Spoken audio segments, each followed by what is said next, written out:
I mean, we think about it, well, it's my life, my story, my story this, my story that, my journey this, my journey that, the journey of our church, the story of our church. But really, that's the small way of looking at it. In the grander picture, it's the story of God.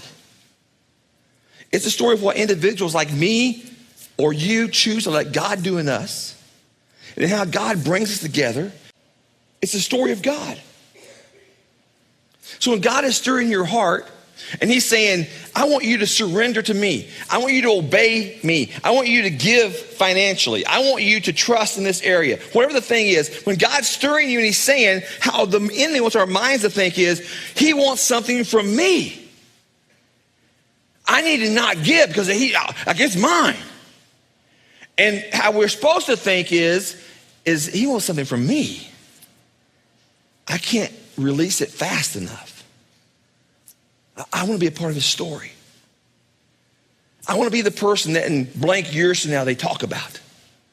I want to be a part of the church that in blank years from now they're talking about. Not because the names are known, because the mission of God was evident. That what God was doing was clear. That when God is working, just think about it. If you think about down, I use this illustration sometimes, like down the hallway. We have no idea what's down the hallway. Those little kids. Some of our teenagers now have grown up. They were the little kids, now they're the teenagers, right? Some of our young adults, they were the kids, and now they were the teenagers, and now they're the young adults. Some of us just got older, right? We were adults, and now we're still adults, just older versions, right? But just think about it for a second. As people progress in their journey with God, the story of God is being written in and through them.